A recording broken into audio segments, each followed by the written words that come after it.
spiritual warfare is real, right?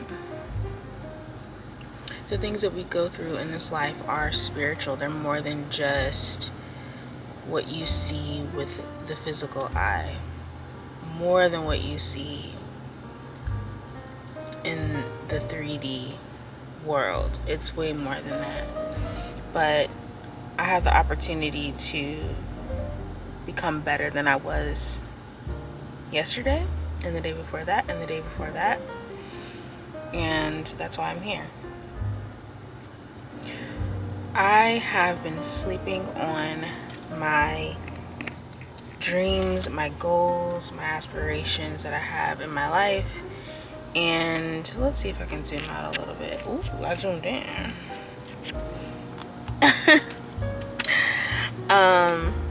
But I think that we're all destined for greatness in some capacity, but you just have to tap into what it is, when it is, how it is. And, you know, we'll get there when we get there, right? So yeah, I'm here to talk about changing our self-concept. I think that a lot of times we get caught up in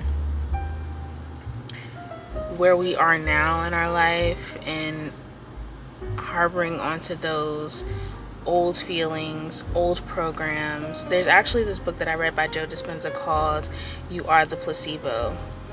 And in the book, he talked about, because I listened to the audiobook, but in the book, he talked about how we relive the same experiences over and over and over again, and we are regenerating the same cells and expecting our lives to repeat the same human experience that we had before.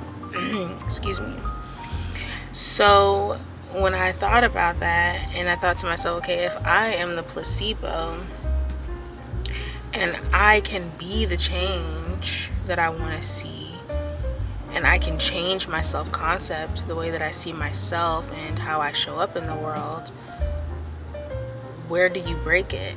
How do you break it, right? And I guess it's safe to say that you have to be sick and tired of being sick and tired. You have to be willing enough to say, you know what, I'm done living this same old repeated victimhood with toxic feminine traits, with overly masculine traits, or I'm tired of lowballing myself when it comes to jobs when I have the opportunity to get really good jobs or start a good career or start that business. I am a business owner. When you change the trajectory and the self-concept of who you are,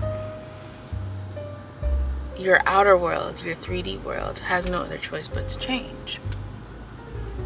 And again, when you get sick and tired of being sick and tired, or you change this habit here, tweak this habit there, or you start a new side quest in your day versus just repeating the same old day 5 days a week, 40 hours a week, and you try something new, or you think something differently, or you try reading a new book, or you listen to a new podcast, or you put your phone down for 30 minutes or more, your life begins to change. It has no other choice but to change. Opportunities have no other choice but to come to you. New experiences have no other choice but to show up in your presence in a good way, in a manifested way, because you changed your thoughts. There's a scripture that I love to recite to myself when I get in this space of I'm never going to be good enough, I'm never going to have everything that I desire, I'm never going to be able to experience this happy life. When I get into that space, the first thing that I repeat to myself is that I should not, or do not, conform to the patterns of this world, but be transformed by the renewing of your mind. And this is Romans 12:2. So don't conform to the patterns that you see around you. Don't conform to doom scrolling all day. Don't conform to this clean girl aesthetic. And there's nothing wrong with clean girl aesthetic, but I think that it's because that we're doing all of these things that we see on TikTok, and it's trendy and it's mundane. A lot of us are not living out our truths because we are placating this same template that we see everybody else doing, and it was probably never meant for you, which is why you're depressed, which is why you are dealing with identity issues, because it's not who you are. It's not where you are. And yeah, not conforming to the patterns of this world, but transform. How do we transform? By the renewing of our minds. We are doing the opposite of what society is telling us to do, first off, right? Reading books instead of picking up your phone, which is more challenging than you think it is.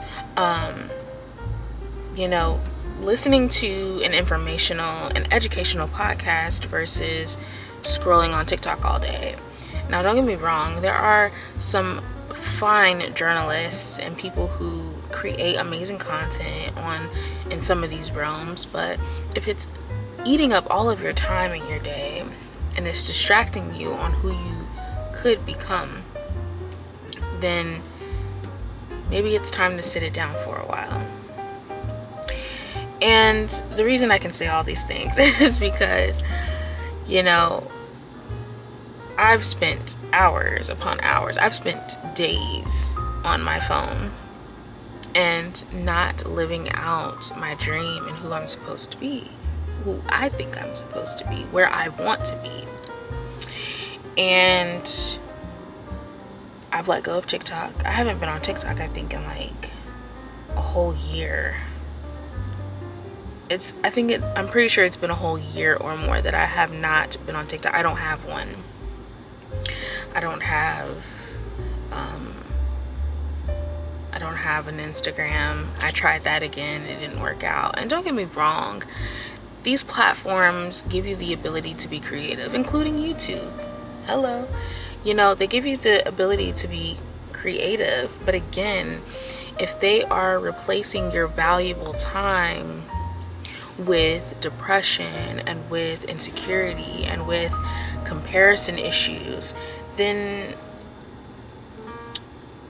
is it really valuable at that point for you to be using it? So I think about that, but I also think about transforming my mind in the way of meditating, praying. It's good to have conversations with the Father. If you don't see Source as the Father, then the universe, but I see him as God. But it's good to have these conversations and meditate on word and meditate on good things that you desire, things that you are manifesting. It's good to take a moment and breathe. A lot of us are not breathing properly, by the way.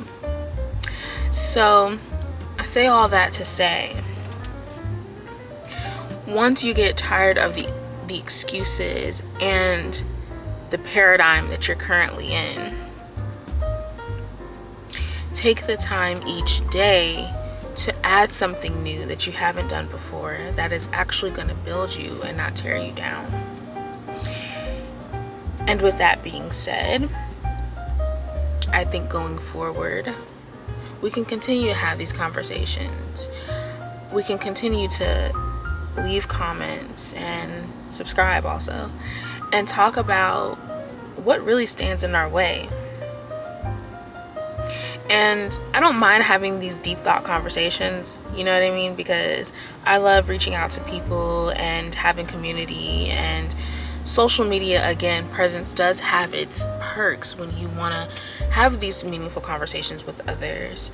But again, is it numbing you or is it helping you? And what will you do going forward if you realize that you're reliving the same day over and over again? how will you snap yourself out of that paradigm and create a paradigm shift? What changes do you believe that you have to make? I want to hear from you all in the comment section below, and just let me know what you think about manifestation. What do you think about praying? What do you think about your being versus your doing? Okay? So I will talk to you all later, and I'm glad you could join me today. Bye.